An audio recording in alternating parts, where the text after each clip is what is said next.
to get through, so bear with me. We have the brand new hero, Zai, who you guys have already seen all the trailers to.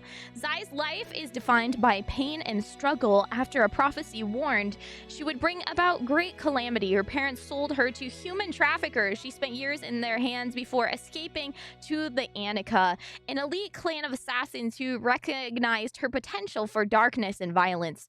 They trained her to be the ultimate killing machine, and though she was denied the vengeance she initially wanted, she's found the next best thing, destroying anything good and pure in the world.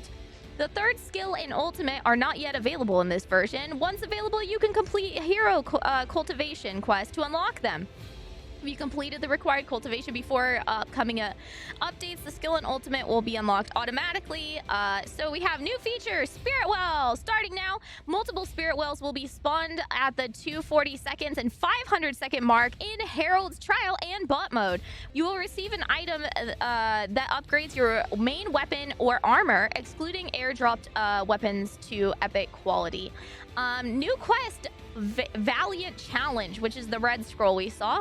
In Quick Match, the Herald's Trial and Bot mode, a new Valiant Challenge quest scroll has been introduced. Accepting the quest initiates the Valiant Challenge, which reveals the player's location to all non-friendly players on the map, so everybody knows where you are, and periodically scans for non-friendly players within a specific range.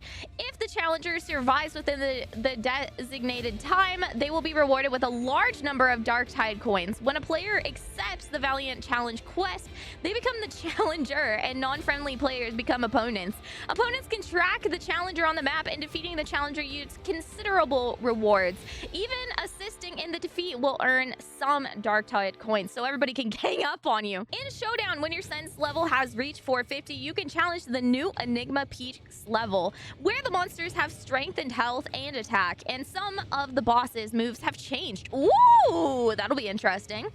In the Enigma Peak, Showdown Soul Jades drop by various kinds. If you defeat a certain number of bosses in a single match, you can also receive the legendary Soul Jade Choice Gift, Thunder Essence, Exclusive Hero Badge, Quench Crystal, and so on. Map updates, my favorite part of all the updates. Optimized and iterated the spawn point of Inn of the Dunes and enhanced resource allocation, so we're gonna have to go and check that out. Limited event, Unruly Blaze. So completely daily quest to earn Ghoulish Lanterns and Soul Orders. Soul Orders can be redeemed for exclusive event rewards. Ghoulish Lanterns are used to refresh the Underworld register for random quests. Complete the quest to earn Reckoning Treasure and more. All players share the same Underworld register quest, and once you've completed one, it will not appear again. Okay. Hero adjustments. Justina. Adjustments have been made to the rage consumption of Arctic Wraith and Arctic Wraith Blizzard. Activating the ultimate will consume 40% range, and remaining rage will not gradually deplete over time.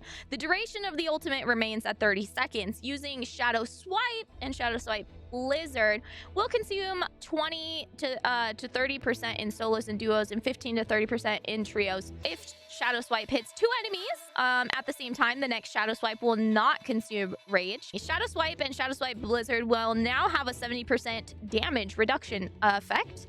Dev notes. So this is why they made those changes. The benefits that Justina gains after activating her ultimate now solely depend on the player's performance with Shadow Swipe. In the current environment, we believe that the previous rage consumption was somewhat high, especially in solos.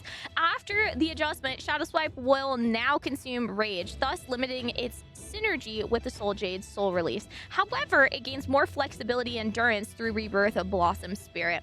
Valda! On to the next one.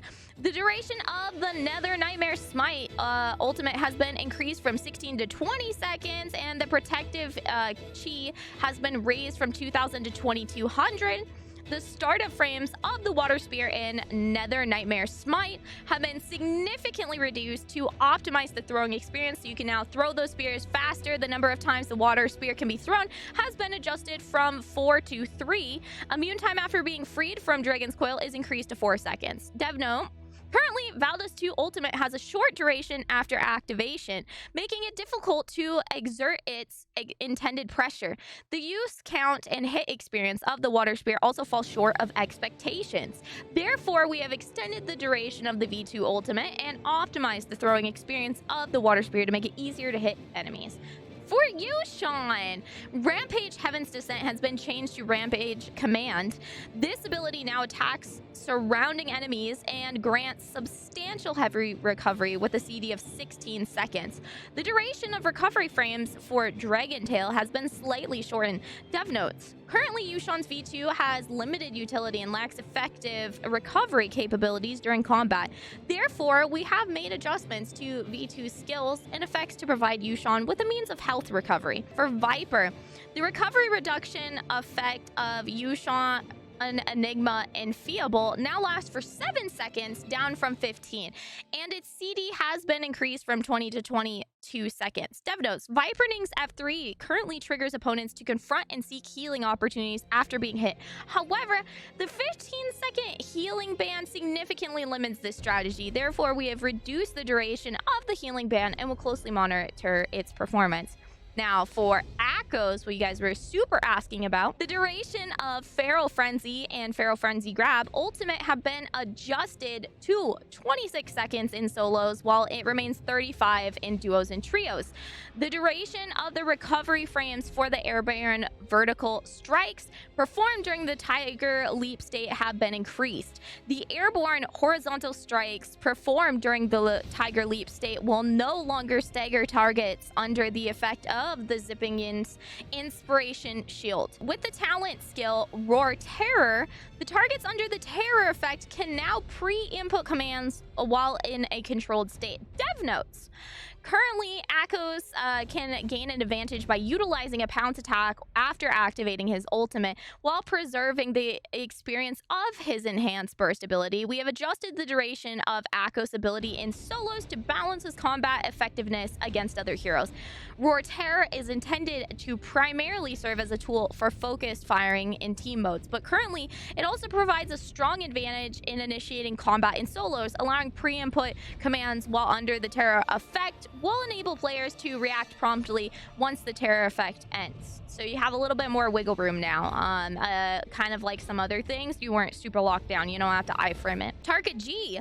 So the last of all of these, the default duration for all of Tarka's ultimate talents will vary depending on the different game modes. Vulcan and Blackout last 24, Frenzy is 20 now. The default duration of all the ultimate talents in duos and trios remains unchanged. The rage recovery efficiency of Blackout Frenzy has been reduced by 35%, and the attack boost for both the player and teammates has been adjusted from 10% to 5%. The rage consumption of Inner Fire and Inner Fire Bide while using Blackout Vulcan has been reduced. The current rage consumption for both abilities is now 20% across the board. So the devs say currently Tarka's exceptional durability, extended invincibility frames, and stamina make him excel in terms of survival, mobility, and damage output, surpassing most other heroes. Therefore, while preserving his core gameplay, we have adjusted the duration of Tarka's ultimates across different modes and talents. This is to maintain a balanced combat and pace and to ensure fair matchups with other heroes. Soul Jade adjustments. Move Soul Jades. Reduced enemy staggering time caused by the Soul Jade Storm Stride when they are knocked down on the ground. Interesting. Weapon adjustments. Staff. Newly added staff Soul Jade. Woo! Stanchion Sky Pillar and newly added stat Ocean Parter. Yo, what do these do? I want to know. Oh my gosh, I'm so excited. Okay, I'm so excited. Okay, Pole Sword. The damage multiplier of the second stage of Torrent Flow has been adjusted. Nerd numbers in the damage multiplier. The third stage is there. You guys can look that up if that matters to you. In-game adjustments. Shadow Corruption pace adjustment. We have made adjustments to the spreading pace of Shadow Corruption in ranked mode, quick match, and bot mode. The pace of the first 1 to 5 instances in Shadow Corruption has been accelerated and and a slight increase has been made to the size of the safe area after the first 1 to 3. Ooh, this will be interesting. You got to get your zoomies on, chat.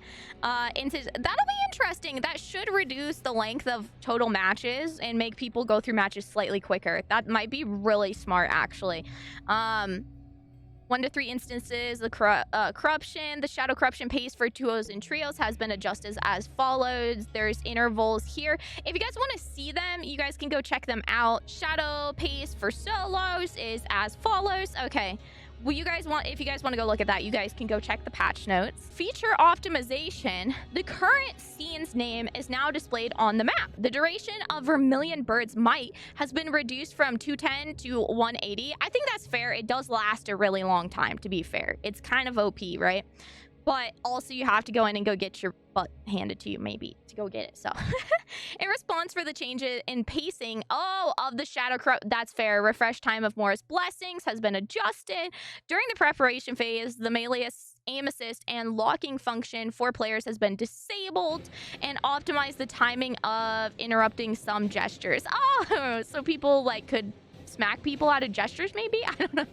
Maybe. And maybe now you can like go prayer at the prayer shrines. We'll have to check that out. Okay, out of game adjustments, new collection, talents. Wait, talents? The original accessory effect that changes the skill ultimate can now be freely equipped in the talents tab under the collection. This allows you to select the appearance change for the corresponding skill and ultimate of the hero. Ooh, the corresponding accessory must still be obtained to unlock skills and ultimates here. Oh, so do you not have to have it equipped to, you just have to have it unlocked maybe? Hero badge, Enigma Peak hero badge, expanded extreme quality stage, animation played when previewing outfits and weapons, added animation for Zai when previewing her outfit, added animations of staff extreme skin, voice pack, new voice features, and added for cosmetics. Unlock the voice pack to use it with a corresponding outfit. That's actually so cool. Yo, can Mizu have a voice pack? The following outfits automatically unlock: Akko's legendary, U-Shot legendary, and Faria legend. Oh, that's so cool. Showdown adjustments. So we have combat adjustments, the invincibility duration during the spawn animation of stone monsters and corpse monsters in immovable and enigma domain have been shortened. Out game adjustments, a sense grade prompt has been added to the loading screen in showdown mode. Enigma domain adjustments, boss monsters in enigma domain will no longer generate individual drops in enigma domain. Players will receive different amounts of showdown Soul Jade, Quench, Crystal drops based on the number of bosses defeated. Bosses in Enigma Domain will no longer be enhanced based on progress. The battlefield of some boss encounters in Eventide Temple and Shadow Jade Mine have been adjusted to be more level and even. Yeah, there's some random ones that are just like way spicier. The spawn points of boss monsters near Lake Yellowleaf and Sunvale Dwelling in the Eventide Temple have been adjusted. The number of strongholds in the northern part of the main area in Shadow Jade Mine have been reduced. Hero adjustments. Valda, after successfully using Diffuse Solve, the combo of horizontal strikes have been changed to Dragon Slayer. During the Nezha move, Diffuse Solve can be released at any time by using Vertical Strike. This change only applies to Showdown mode. It does not affect any other modes. The damage multiplier of Dragon Slayer and Nezha's Mai is all of this. This is an heart stopper. You guys can go read this because this is too spicy for my brain. But the spear's unique move, Nezha's Might, is rarely used in Showdown due to its long duration. Therefore, we hope to maintain the weapon's distinctiveness while enhancing its versatility and maneuverability to offset the disadvantage of the move lengthy duration. We have also shifted some of the damage to break Astral Aegis in order to enhance its effectiveness when fighting with the boss protected by the Aegis. And then, of course, we have the Reckoning Treasure! Woo, woo, woo! They're gonna be 360. guaranteed to receive at least one after opening 100. You can multiple times. 2 extreme rewards will not repeat the same red reward. Time to guarantee can stack, but you can only set 1 cosmetic each time. Once you get the red, you get to choose gold. New pack, Zai exclusive pack, White Reaper. Newly added card, Meow Swing. I need to look at that. New discounts, Yushan stuff. Added legendary mark of victory. Akos, Feria, Akos. Epic kill announcement, Zai legendary, legendary base, legendary background, and all of the previous discounts ending. There's some spectral silk stuff. Newly added reckoning treasure. Newly added Feria legendary accessory in the silk store. Showdown bug fixed in issue in the Topaz Enigma domain, Shadow Jade Mine, where some monster attributes were lower than intended. And there you have it, chat!